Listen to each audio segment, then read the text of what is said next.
So we're going to focus our attention right now to empowering her abilities, celebrating entrepreneurs that are elevating the disabled. And this is such a contribution because all types of diversity at a table is imperative. Diversity of people, diversity of voice, diversity of age, diversity of abilities. And a lot of times we say disability, but in actuality, that disability is giving us the ability to think different, to do things different, to see things different, and to walk away differently.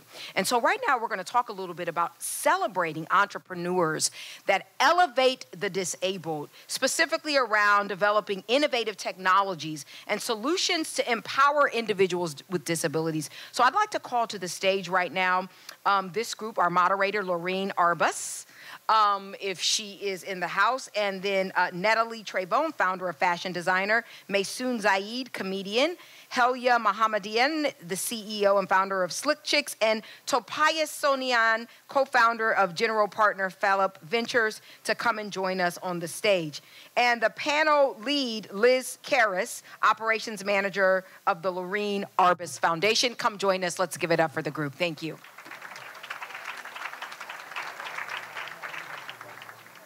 Good morning, everyone. I'm Jennifer H. Cunningham. I'm the editor-in-chief of the news division for Business Insider, and I'm filling in for Loreen today. I'm so thrilled to be here, and I think we should just jump right into it. Welcome to the Empower Her Abilities, celebrating entrepreneurs in the disability community. We're going to shine a spotlight on entrepreneurs with disabilities, who just happen to have disabilities, who have developed new and innovative approaches to empowering people with disabilities. So I'm really thrilled to introduce our panelists, a group of dynamic entrepreneurs who will each deliver a short presentation about their work. So without further ado, first we have Helya Mohammadian, CEO. Close, very close. Oh. CEO and founder of Slick Chicks. Take it away. Awesome, thank you. And thank you for having me, Wendy. We met a month ago on LinkedIn, and I'm just so grateful to be in the presence of so many incredible people. I am the CEO and founder of Slick Chicks. We design accessible clothing solutions to simplify dressing for people with various disabilities, chronic illnesses, post-operative surgery recovery, and the aging population, which is essentially all of us at some point in our lives. I started the company based off of a personal experience with a family member, and just didn't realize how much of a need this product was, and how society has marginalized a, large demographic of people, and there wasn't enough inclusivity and accessibility in clothing. So with a background in fashion design, I started with the first product, made it in my New York City apartment, on my floor of my New York City apartment 10 years ago, and the rest is history. So excited to be here and share more. Pesky Mike. Thank you so much. Thank you so much. And next up, we have Natalie Trevonne, who is the Chief Executive Officer of NYI Inc Accessibility and Strategy Consultant with LaVant Consulting Inc. Good morning. Good morning. It's so good to be with you all today. I started my fashion journey because I was getting a lot of questions like, hey, who dresses you? You look cute.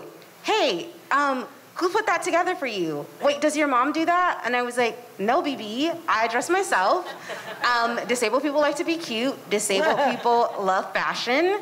And everyone wears clothes, and everyone deserves the same access to clothing and to shopping. And I didn't see a lot of people that looked like me in fashion media and fashion print. There was no blind people, there was rarely no disabled people. And so I said, you know what, this is not good. And so I really started my advocacy work with my podcast, Fashionably Tardy, and we said that we were two blind chicks bridging the gap between fashion and disability. And from there, I was like, hey, like I have always wanted to design and I've always wanted to bring blind people into the conversation when it comes to designing what accessibility looks like for us.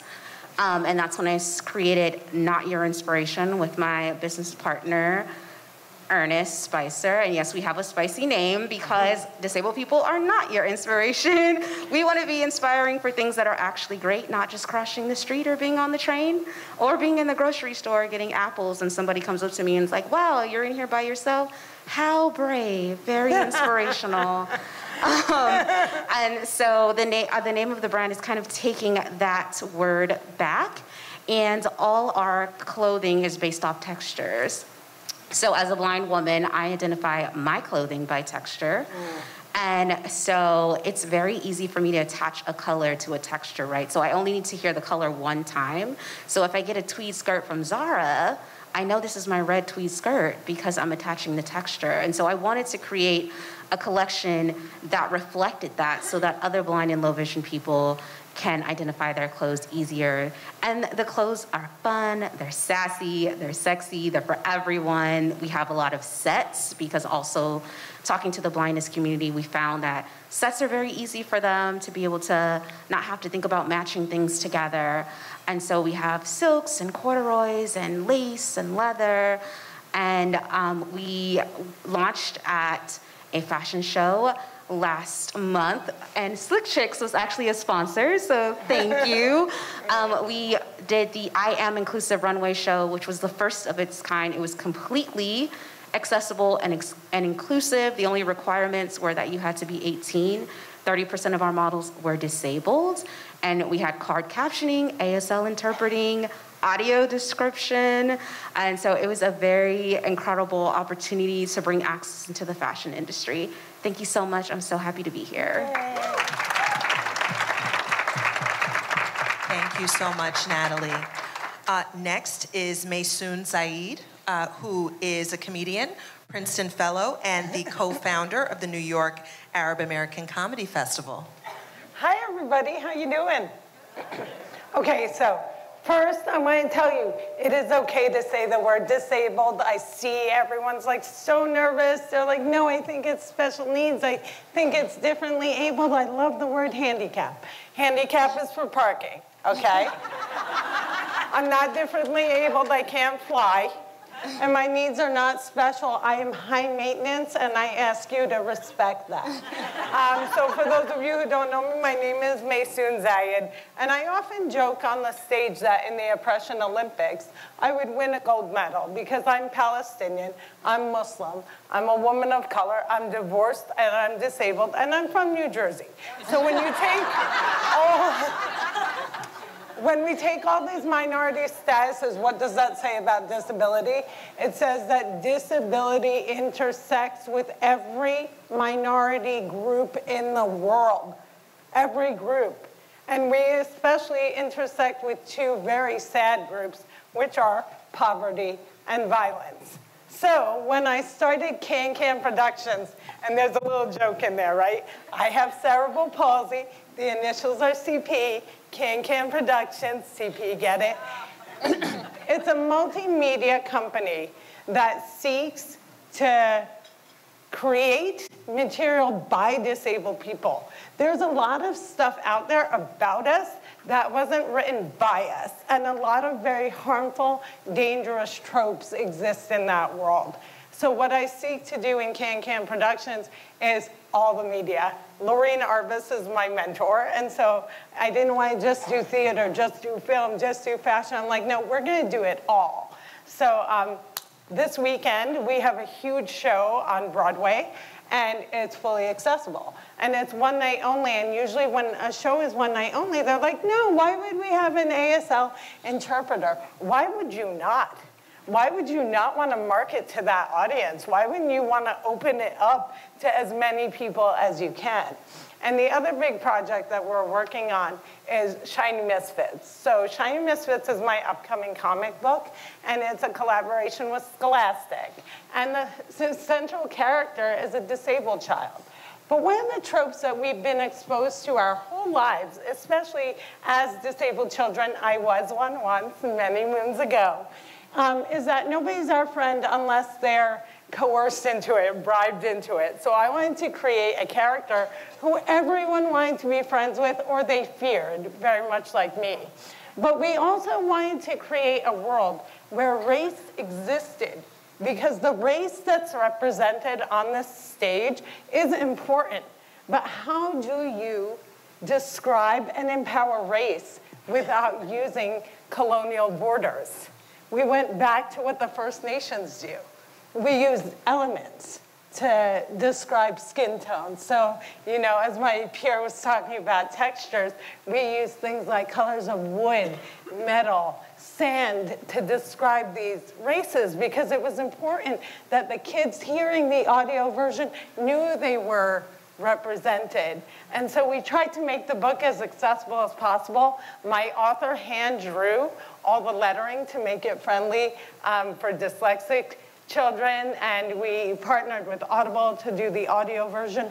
But none of this would matter if we weren't employing disabled people. I have a team of 4 women.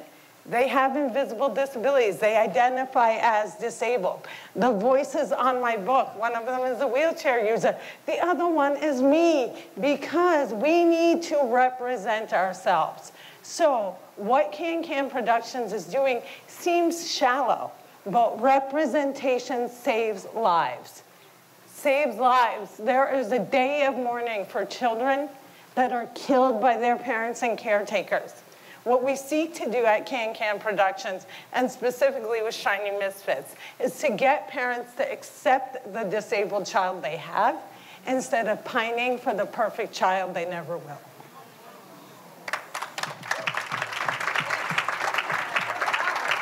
Thank you so much. Thank you. Profound. Next, we have Topias Soininen, who is the co-founder and general partner for Fail Up Ventures. Good morning. Good morning, and thanks for having me. It's an honor to be here. I'm going to keep it short so we have time for discussion, but we started Fail Up Ventures because we wanted to bring more values-driven and mission-driven approach to venture capital, where we see oftentimes that's not the case. Because it's a simple equation, you know, if you're solving an important problem that's important to you and other people, that solution equals a value, and value equals good business. So a lot of people, I think, miss that. So I think if there was more of that thoughtful, values-driven approach in venture capital, there would be much more opportunities for people who are solving problems around disabilities as well. And we only invest in founders who are solving these kinds of important problems. Thanks for having me. Thank you. Thank you. We have time for a couple of questions. So my first one is to the entire panel. What can organizations learn by listening and supporting people with disabilities?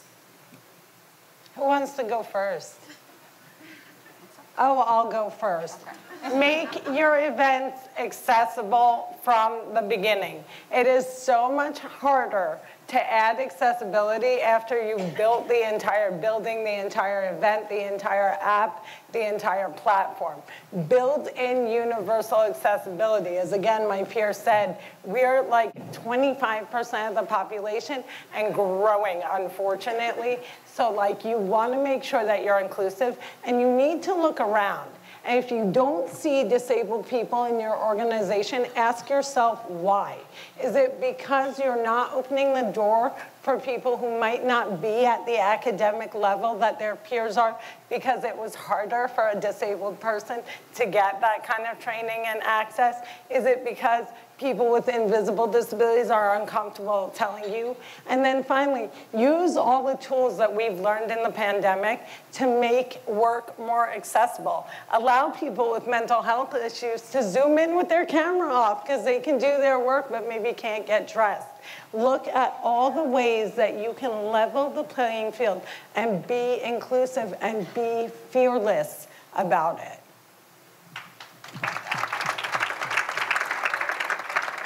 And just to piggyback on what she was saying about access, disabled needs are not special needs. They're access needs, and everyone has access needs.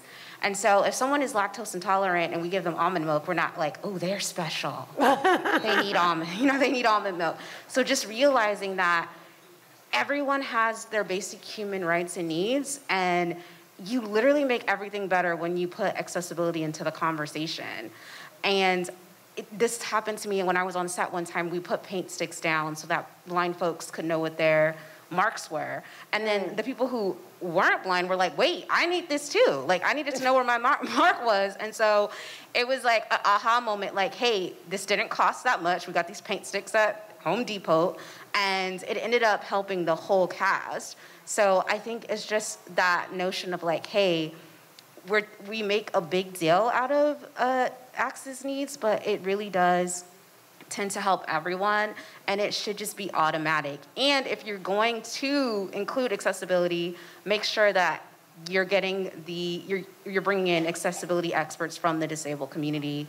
Please stop having people speak on our behalf. They usually get it wrong, bless their hearts, but just come to the actual disability community, hire disabled consultants, hire experts from the disability community, and see how much better your event becomes.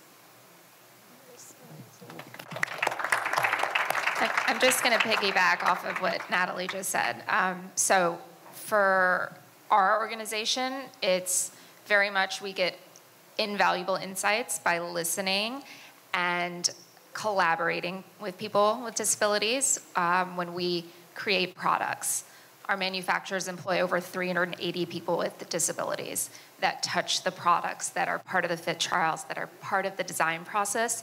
So a lot of it is just listening and understanding the needs of a wider audience so that you can cater to those needs with services and products.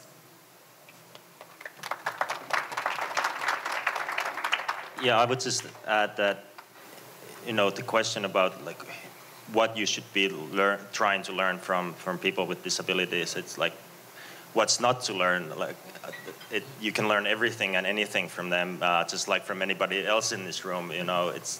They're a group of people with special conditions, and we all have special conditions, and we're all trying to live our best lives. So yeah, listen to them as you would anybody else. Speed round. Yeah, we have time for one more question, but this is going to be a speed round. What advice would you give to a young person with a disability who is considering entrepreneurship, who is considering starting their own business? Nobody wants to hire you. You're going to have to work 10 times harder than everybody else. Oh, I'm so sorry. Did I just speak truthfully? That's terrible. It's going to cost you more to do the work that you want to do. So, for example, when I'm producing a live show, the reality is it costs more to get an accessible theater than an inaccessible theater. It costs more to make sure we have audio descriptions and ASL interpreters and all the things that make it safe and enjoyable for a wide range of disabled people. So it's going to cost you more.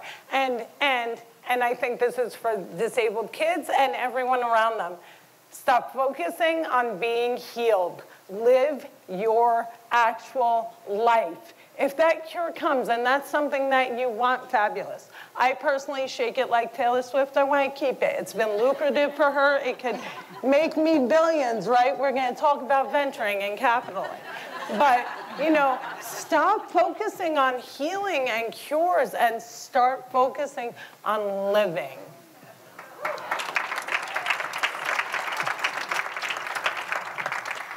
My advice is to not be afraid to try. A lot of people are so nervous about failing that they don't do anything, and what does that do? Nothing.